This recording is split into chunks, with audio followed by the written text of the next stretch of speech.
In a moment, transcribed, presenting Charles Boyer. As you face the realities of everyday life, the power to work miracles may not be in your hands, but it certainly is in your pockets.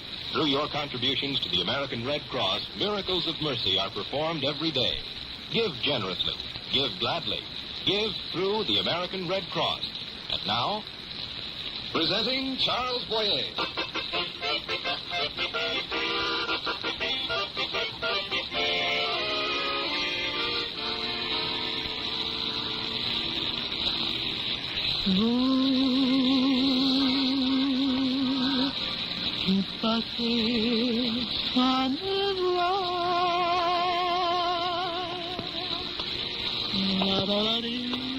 Allô, my dear. Bonsoir. Bonsoir, Michel.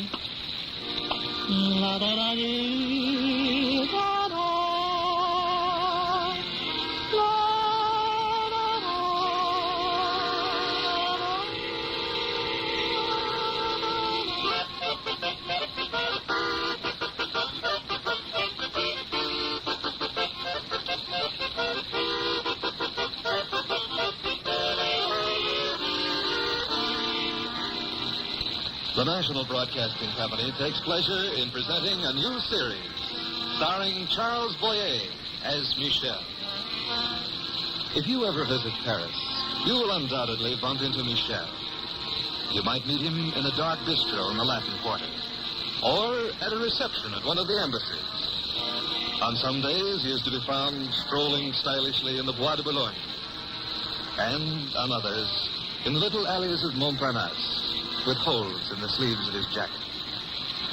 Wherever he is, whatever he is doing, Michel has one high purpose in life: to get 3 square meals a day. And he knows the good restaurants, too. This Mary Vaughan, for example, is sitting in one of the best with his friend Bart Conway, the American writer. Mr. Conway, you know it is most unfortunate that eating a good meal is not like seeing a motion picture. I suppose that is my cue to ask. Why is eating not like a motion picture, Michel? Well, because if you like a picture, you can stay for the next performance and start all over again. But with a good meal, it's a pity, but now I admit I only have a tiny bit of room left for, now let me see, for... All right, Michel, I get the point. What will you have? Tonight, I think I am in the mood for a very small glass of Cointreau. Hey, wait there. Some Cointreau for my guest and a brandy for me. And now, Michel? Mr. Conway, do you believe in reincarnation? I believe that the story you're about to tell me will reincarnate itself in the form of $200, which I will pay you, and in an enthusiastic acceptance letter from my publisher. No, not that kind. Have you ever had the experience of encountering your own image, of meeting yourself in live form, face to face? Oh, come now. Such things don't really happen, except in fairy stories. Well, in a way, my story tonight is like a fairy story. You see, during a recent difficult summer, I was forced to secure my continued existence through a slight bit of deception. A most unusual occurrence for you, I'm sure. The part I assumed was unusual, Mr. Conway. For 3 whole months, I became Professor Michel Varenne of the University of the Sorbonne, and a learned authority on art. You mean you taught at the Sorbonne? Oh, do you think I would do anything as unethical as that? Particularly when there would be so much danger of being found out? Not at all. I was a professor on vacation, and I had a very comfortable arrangement with the smaller hotels for Americans in Paris. A little bit of study, the library, a little memorizing, and I became a conductor of guided tours through the art treasures of Paris. Such as the Louvre, you mean? Of course, the Louvre was there that my story began. There was a particular picture, a rich and beautiful landscape with wonderful old trees, a little friendly pond, a cow cooling its feet in the water, soft clouds in the distance, and flowers. That was all. Each time we came to the painting, we met a little boy, about 10 years old. His coat was too small and his shoes were too large, and he had more patches than pants. He would be standing in front of the picture, staring with deep intensity, not moving a muscle, not even breathing, it seemed. When we approached, he would frown with annoyance and move aside. When we left, he would go back to the same spot and stand motionless as before. How remarkable. Didn't he ever say anything? He never spoke a word. Until one day, I approached the picture with a group of my tourists. He was there, as usual. In this next picture, ladies and gentlemen, we have an excellent example of the so-called Barbizon School. It is by Theodore Rousseau, not to be confused, of course, with Jean-Jacques, the great philosopher. Now, notice the heavy use of deep browns and reds, characteristic of this period. Sunset, the moment of sadness and regret. Deep browns and reds, that's all he sees. Now, this change to greater freedom of technique, to truer unity... Technique, true unity. What about the picture, Professor? What's the matter with this country? Citizen can't even come to the Louvre anymore without being trampled on twice a day. We're very sorry if we interrupted your study of this lovely picture, little boy. Little boy, what does she know? How can you say such a thing, Dave? He's not a little boy. You're wrong, mister. I am a boy, and I am little. Well, I didn't really mean to. Mr. and Mrs. Morrow, if you will allow me. Now, what's the trouble, Monsieur le Baron? Does my lecture offend you? Yes, it does. Every time I hear it. What book did you read all that silly stuff in? I am truly sorry, Monsieur le Duke. I will make every effort to change it to your taste. So don't bother. Just finish it. And move someplace else, if you please. I have finished, Monsieur the President. We will disturb you no longer. 1,000 pardons. Now, ladies and gentlemen, this way, if you please.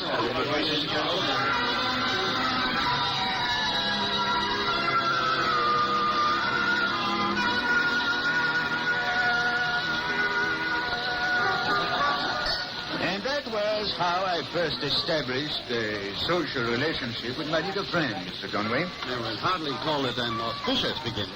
My inclination would have led me to a small act of violence. And you would have been wrong. He was used to that. And he would have been a fair match for you. But the way he talked... To Mr. and Mrs. Morrow, yes, I know.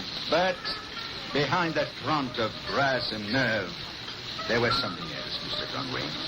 Something that disturbed me a great deal. Oh, nonsense, monsieur. No. What makes a boy like that always come back to the same picture? And what kind of a picture? A battle scene with sabers flashing? There are such pictures in the Louvre, you know. No. This boy chose a peaceful, quiet landscape. That's right. If I were a boy, I would have picked the other kind, the battle. As a matter of fact... I know. You still prefer them. Never mind about that. What about the boy? But I couldn't get him out of my mind. I decided finally to pay him a visit at an hour when I knew he would be at the museum. Oh, bonjour, General. Oh, it's the professor. One of your tourists. Today, I am the tourist. And I have come to see you. Me? What do you want with me? Well, you criticized my lecture yesterday. I have that right. This is a public building. Granted. But I wish to discuss it further with you. You don't really want to hear what I think. Oh, but I do. It is very important to me. Oh, excuse me. I believe we should introduce ourselves before we have our professional discussion. I learned your name from the tourist, Professor Varenne. My name is Etienne Auguste Louis Baptiste Edouard Bosset. 6 feet of name and 4 feet of man. Etienne Auguste. Auguste is a fine name. It was the name of kings and emperors. We have no king or emperor in France. This is a republic. You are right. Tell me, Etienne, what do your parents call you? I have no parents. Oh. And what does one do in this city without parents? One lives. That's right, my friend. One lives somehow. It's not always easy, is it? Sometimes it's very hard. But, of course, with a family, it is easier. With a grandmother or a nun? An uncle, perhaps? I wouldn't know. No. Then you know the other things. Hunger, lonesomeness, and no place to sleep for the night. Those things I know very well. Now, tell me again, about the picture. What do you see there? I mean, what did I leave out? Well, it's very quiet. But if you sit very still, you can hear the bees buzzing around those flowers. If you want to pick the flowers, you can, because there are lots more. And that cow, it has a very soft skin, and lets you touch it. Have you ever touched a cow again? I've never been outside of Paris. Well, go on. Tell me some more. Oh, the water is pure and cold, and you can drink it. And in that tree there are birds, and how they sing. And on the other side of the tree, there is a big stone that's like a chair. When you sit on it, you can see over that hill in the back, down into the valley. And down in the valley there's a house. Beautiful house. And you live in it. Yes, that's right. I live there. And on the other side of the house is a path that... Hey, how did you know? People like you can't see it. You have no right to know. What do you mean I have no right? I have as much right as you, my friend. You tricked me. Well, of course I tricked you. You deserved it. Now you're going to listen to me. So you think I don't know about pictures like that? I know all about them. And I know about the places you sleep because I've slept in them myself. I'm acquainted with all the safe places to hide in this city. Places you never thought of because it takes a lot of experience. You? A professor from the university? So I fool you too. You, who should learn not to be fooled. Hey, you're good. A professor, huh? Hey, that's a new one. Hey, wait a minute. Why should I believe you? What proof have you got? All the proof in the world. Tell me, have you slept at the Travelers Hotel lately? For 5 cents a bed, or is it 3? 5. Ah, then there is Bernard, the chef at the Perigord. He's good for a plate of hot soup if you don't come too often. All right, that's enough. What do you want to see me about? I'm pretty busy these days, Mr. The name is Michel.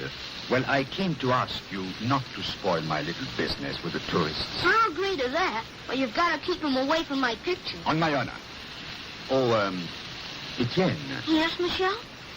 When you're not so busy, maybe we can spend an evening together, You know where to find me. Well, of course, in front of the car, in room G at the Louvre.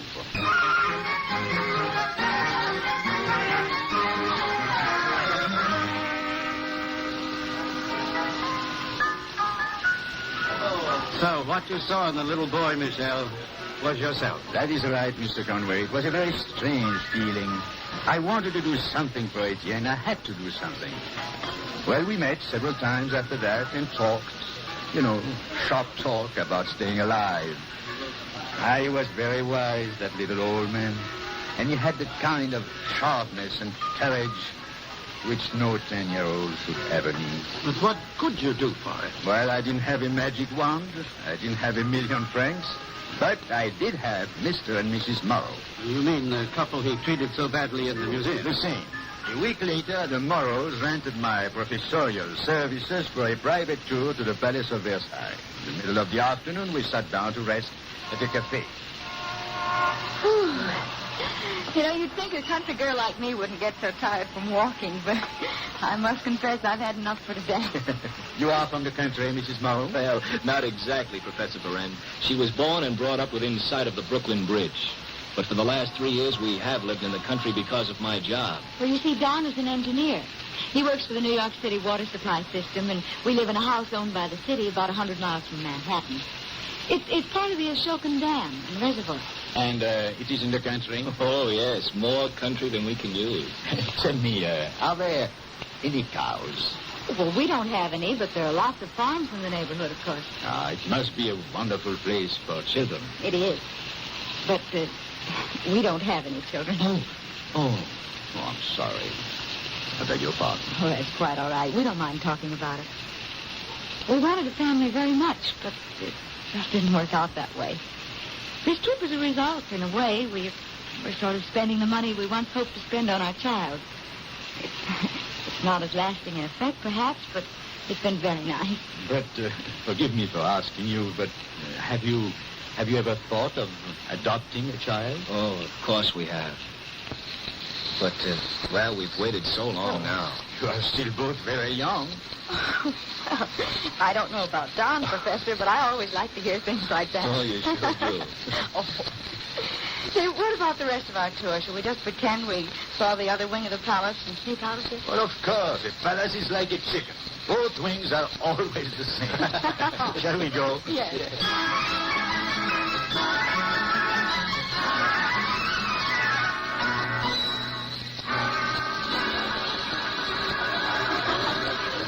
And so I decided to become a matchmaker, Mr. Conway.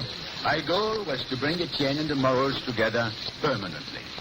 But Etienne had to be groomed for the post. I had to convert him from a man into a child. It was not easy. Because in 10 years, Etienne had left his childhood far behind. Well, I finally talked him into going to the circus with me. Oh, Michelle, do we have to stay through the rest of this? Oh, but Etienne, the best part is still coming. Look at the juggler. 2 bottles, 2 balls, and 4 hooks, all in the air at the same time. Oh, he's pretty good. Now, you should see my friend Antoine. Now, that's really something. What about Antoine? He works the department stores. Why, he can go down an aisle in the Gallery Lafayette and walk out of the front door with 10 different things stuffed in his pockets. And you never see his hands move. They go so fast. Oh, that's Antoine's specialty, eh? What about you, Etienne? Do you have a specialty, too? You mean besides shoe shine, selling papers and things like that? Yes. My specialty is throwing off the gendarmes when they are after my friends. And how do you do that? Well, there are lots of ways. Running between your legs, falling down in the street, and screaming with agony, making a noise like... Yes, of course. I had forgotten all that.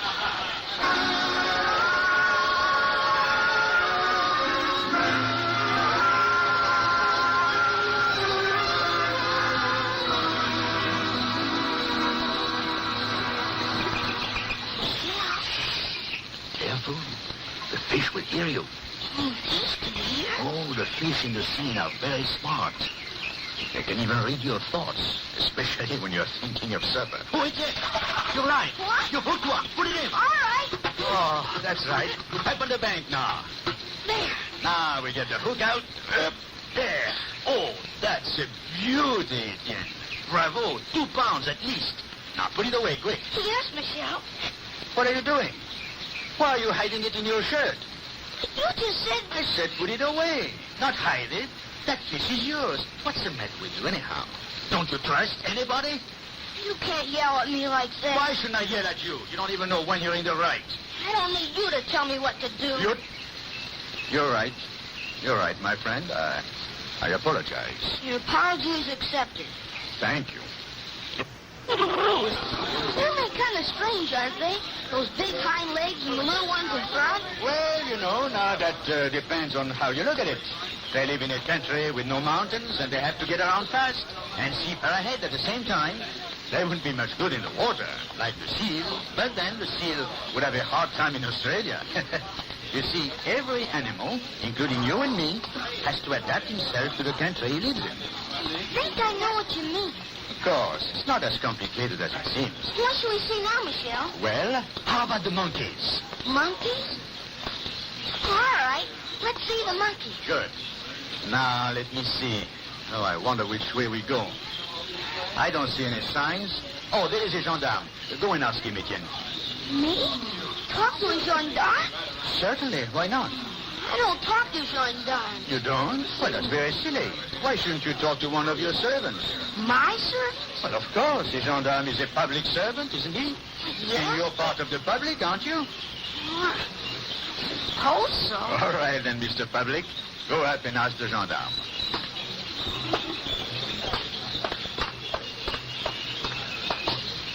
Monsieur le gendarme, Yes, sir? which way to the monkeys, if you please? The monkeys. You take that path there to the left, go past the lions, and you'll see them straight ahead. Thank you very much. If you hurry, you'll be in time for the feeding. Oh, really? Thank you. Michelle! It's to the left. And he said if we hurry, we'll be in time for the feeding. Man, come on.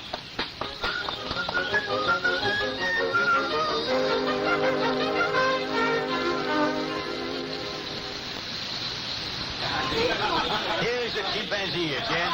How do you like him? Excuse me, ladies and gentlemen, will you let me through, please? Thank you. Thank you. Can't keep the little lady waiting for her food, you know. Well, it appears that Mr. Chimpanzee is a lady. He doesn't like it. Well, bonjour, and how are we today?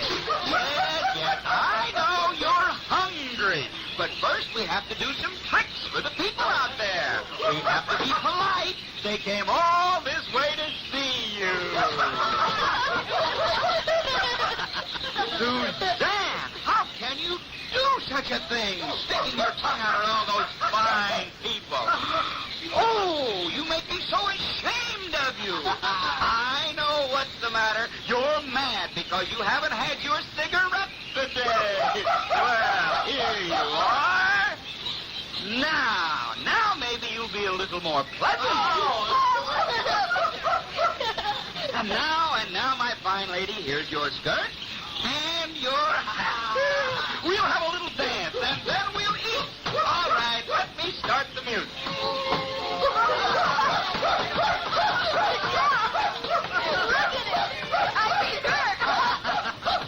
Yes. I thought I'd never seen anything like it.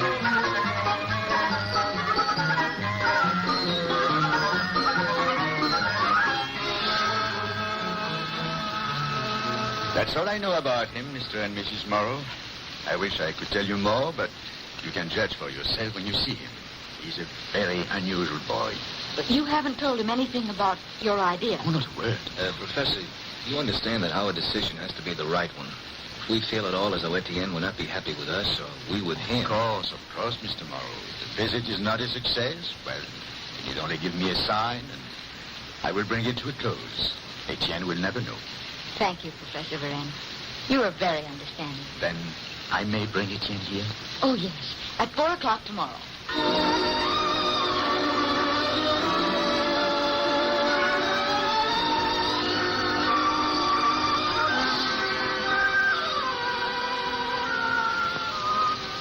Are you sure that you won't have any more pastry, Etienne? No, thank you, Mrs. Morrow. I have had enough. Your friend, Michel. yes, your friend Michel here has told us a lot of nice things about you.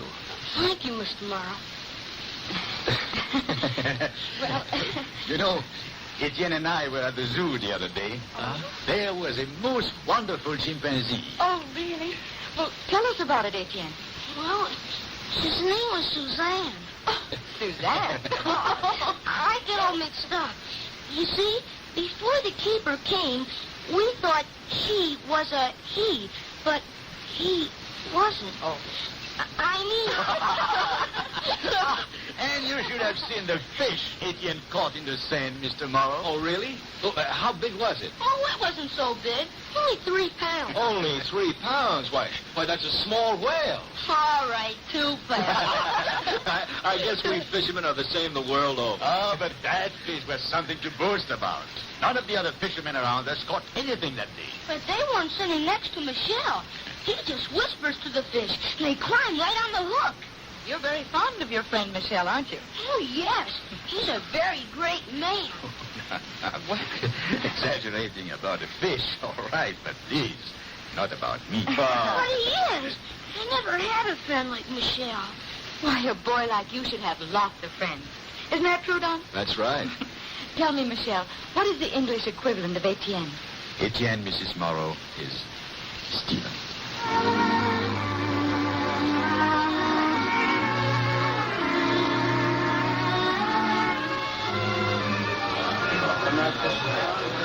Well, Etienne, 2 more minutes and we'll be on our way. Are you excited?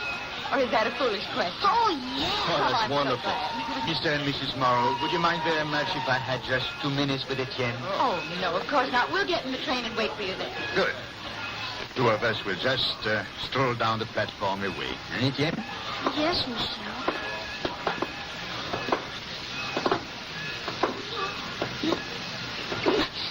Michel. No, not a word. Oh, I have a little present I'd like you to take along with you, my friend. Well, don't clutch it like that. Open it again.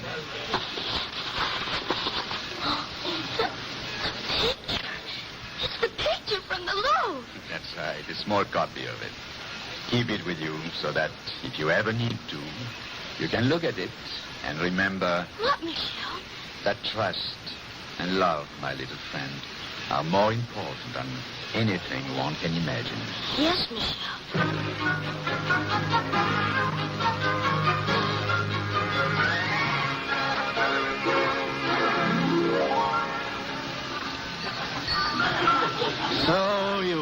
another miracle, Michel.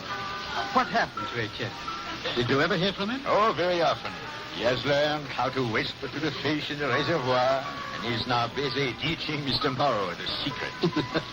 Good for him. As a matter of fact, it was on the way to pick up a letter from Etienne at the post office that I met a mysteriously crying and extraordinarily beautiful lady from South America.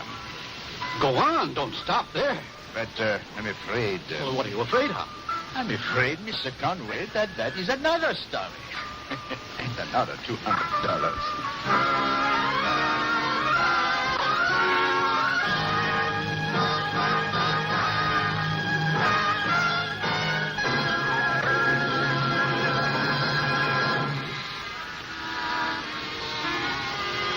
The role of Bart Conway is played by Herbert Butterfield. Also in the cast were Vivi Janis, Peter Leeds, Jeffrey Silver, Herb Vigran, Jack Crucian, and Margot Powers. Our show is directed by Nat Wolfe. Tonight's script was written by David V. Robeson. Characters of Michel and Bart Conway were created by Ernest Boidieu and Clement Scott Gilbert. This program was transcribed.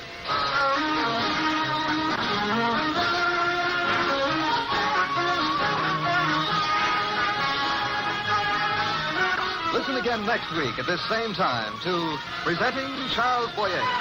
John Stanley speaking.